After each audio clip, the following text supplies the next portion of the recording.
안녕하세요. 김미김미 소식입니다. 오늘은 코로나를 단 한 번이라도 걸렸던 분들이라면 놓치면 안 될 건강정보를 준비해 보았는데요. 혹시 여러분들 중에 요즘 자꾸 멍해지는 분들이 계실까요? 아니면 집중력이 떨어진 느낌이 들기도 하나요? 또 가끔 우울한 기분도 들진 않나요? 지금 제가 여쭤본 세 가지 질문은 바로 요즘 코로나 걸린 뒤 사람들이 자주 호소하는 증상들이라고 하는데요. 앞의 질문들의 대답이 그렇다면 뇌와 관련된 질환일 수도 있다고 합니다. 오늘 최근 주변에서 많이 겪고 있는 코로나 이후 질병에 대한 정보를 알려드릴 테니 꼭 끝까지 시청하시고 해당되는 분들은 치료받으시길 바랍니다. 영상 시작 전 좋아요와 구독, 알람 설정을 해주시면 제가 영상을 만드는데 큰 도움이 됩니다. 바로 시작하겠습니다. 코로나에 걸렸던 분들 많으시죠? 나도 모르게 감기처럼 걸렸다가 나으신 분들도 계실 거고 2번 걸리신 분들도 계실 텐데요. 이렇게 코로나에 걸렸던 분들이라면 오늘의 정보는 절대 가볍게 넘기지 마시고 꼭 확인해 보시길 바랍니다. 또 증상이 심하다면 치료를 받아야 할 수도 있으니까요. 다른 증상들은 무엇이 있는지 댓글로 자유롭게 나누어 보셔도 좋겠습니다. 이제 코로나라는 말이 무색하게 다들 마스크도 자유롭게 벗고 다니고 주위에 코로나 걸렸다는 사람도 많이 없어졌죠. 물론 아직 감염되는 분들이 완전히 없어진 건 아니지만 많이 예전 일상으로 돌아왔다고 봐도 될 텐데요. 그렇지만 코로나가 걸린 뒤 우리 몸은 다 회복을 한 건 아닌 것 같습니다. 코로나 후 후유증으로 고생하는 분들도 아직 많이 계시다고 하는데요. 코로나 이후 이렇게 장기 후유증으로 힘들어하시는 분들을 칭하는 단어도 있다고 합니다. 바로 롱코비드라고 부른다는데요. 세계보건기구 WHO는 코로나19 감염 후 설명할 수 없는 적어도 하나의 증상의 후유증이 3개월 이내 발생해 최소 2개월간 지속되는 상태를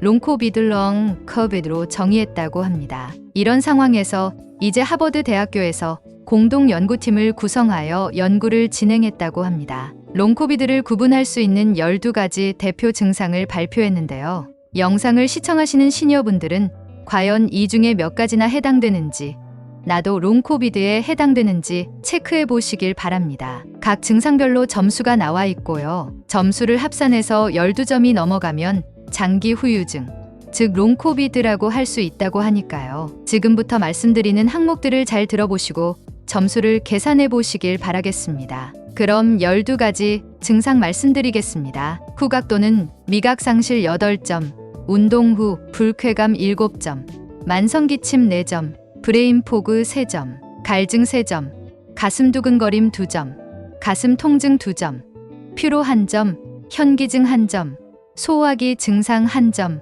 성욕장애 1점, 떨림과 느린 움직임, 경직, 제어가 힘든 움직임 등 비정상적이고 갑작스러운 움직임 1점 이라고 합니다. 시니어분들은 이 중에 몇 가지가 해당되며 몇 점이 나오셨을까요? 한 개도 해당 없는 게 가장 좋겠지만 만약 해당되는 게 있고 코로나 이후에 발생한 거라면 롱코비드 증상일 수도 있으니 유의 깊게 지켜보셔야겠습니다. 이렇게 롱코비드 대표 증상들과 롱코비드인지 확인하는 방법을 말씀드렸는데요. 우리나라 코로나 환자들이 후유증으로 가장 많이 겪고 있는 증상이 따로 있다고 합니다. 이 증상은 특 잘 지켜보셔야 하는데요. 명지병원 코로나19 후유증 클리닉에서 발표한 자료에 따르면 코로나 후유증 4위가 기억력 저하, 3위가 어지러움, 2위가 두통, 그리고 1위가 브레인 포그로 40% 가까이 차지한다고 하는데요. 혹시 브레인 포그라는 말 들어보셨나요?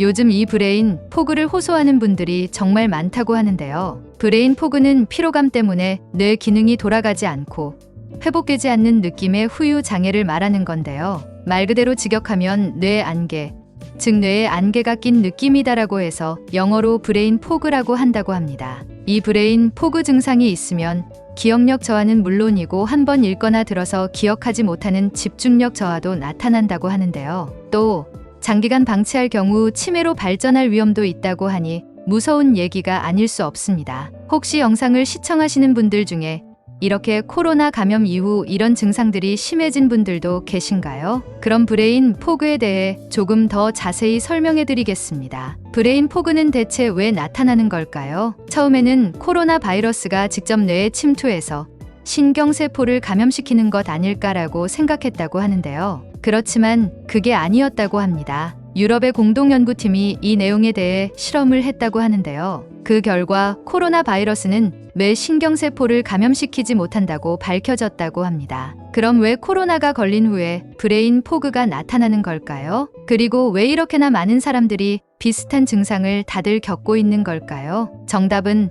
바로 염증과 관련이 있다고 하는데요. 우리가 코로나에 걸리면 우리 몸이 코로나 바이러스와 싸우게 되는데요. 이 과정에서 한 가지 생겨나는 물질이 있다고 합니다. 바로 염증 물질인데요. 염증 물질이 뇌 속으로 들어가서 염증을 일으키게 되면 이런 브레인 포그 증상이 나타난다고 합니다. 그런데 이 브레인 포그는 단순히 멍한 느낌이나 기억력 저하, 집중력 저하와 같은 문제만 일으키는 게 아니라 다른 문제도 발생시킨다고 하는데요. 바로 우울증에도 관여를 한다는 겁니다. 영국 캠브리지 대학에서 우울증 환자 12,500명을 분석한 결과에 따르면 27%는 표준 항우울제가 잘 듣지 않았다고 하는데요. 바로 브레인 포그 증상처럼 뇌의 염증 반응이 높았기 때문이라고 합니다. 이 연구 결과는 바로 뇌염증 반응인 브레인 포그가 우울증하고도 연관이 있다는 걸 말하는데요. 우울증을 일으킬 수도 있다니 단순히 멍하네하고 넘어갈 가벼운 문제가 아닌 것 같습니다. 조금 더 자세히 설명드리겠습니다. 우리 몸은 뇌에 안 좋은 물질이 바로 통과돼서 들어가지 않도록 뇌를 보호하기 위해 뇌혈관 장벽이라는 게 있다고 합니다. 이 뇌혈관 장벽은 우리 혈액 속의 나쁜 물질이 뇌에 들어가지 않게 막는 역할을 하는 건데요. 이런 나쁜 물질들이 뇌에 들어가서 치명적인 영향을 주지 않도록 막는 게 바로 뇌혈관 장벽입니다. 하지만 이렇게 장벽이 있음에도 브레인 포그, 뇌 염증 반응은 무서운데요. 미국 마이애미 대학에서 연구한 결과 뇌 염증 반응은 뇌혈관 장벽도 손상시켜서 우울증을 유발하는 것으로 나타났다고 합니다. 이렇게 뇌혈관 장벽이 손상되면 어떤 일이 발생할까요? 우리 혈관에 있던 나쁜 물질들이 뇌로 유입이 잘 되겠죠. 이렇게 유입이 많이 되면 더 염증 반응도 심해지고 결국에는 우울증도 더 악화된다고 하는데요. 그래서 일부에서는 우울증을 치료할 때 우울증 약에 항염증제를 같이 먹으면 우울증 치료에 더 효과가 좋다고 한다고 합니다. 염증 반응과 우울증이 서로 연관이 있을 수 있기 때문인데요. 우울증을 겪고 있는 분들은 의사 선생님과 상의해서 약 처방을 받아야겠습니다.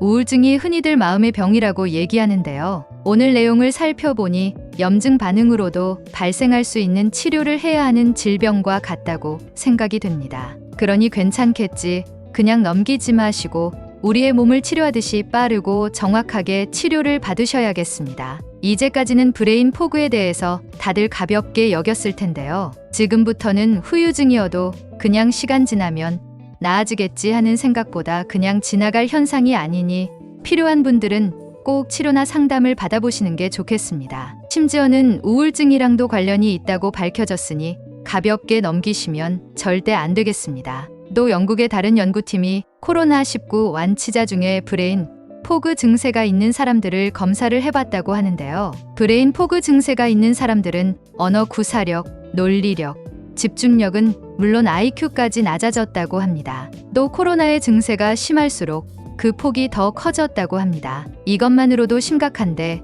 더 심각한 연구 결과는 더 있습니다. 피로감, 우울감, 식용저하 증상까지 동반했다고 하는데요. 브레인 포그, 알면 알수록 가볍게 보면 큰일 날 것 같습니다. 이런 상황에서 이제 미국 질병예방통제센터에서도 브레인 포그를 롱코비드의 대표적인 신경학적 증세로 등재를 했다고 하는데요. 결코 만만하게 보면 안 될 이 브레인 포그를 관리하는 방법은 무엇이 있을까요? 5가지 방법이 있을 수 있는데요. 첫째, 분진 날리는 곳 피하기. 둘째, 금연하기. 셋째, 급격한 온도 변화에 노출되는 장소 피하기. 넷째, 규칙적인 운동하기. 다섯째, 증상이 심한 경우 호흡기 재활치료 시작하기. 이렇게 5가지 방법을 명지병원 감염내과 교수가 추천했다고 합니다. 현재 코로나 브레인 포그에 대한 승인된 치료법은 없는 상황인데요. 해외에서는 이 브레인 포그의 주의력 결핍 및 과잉행동장애를 치료하는데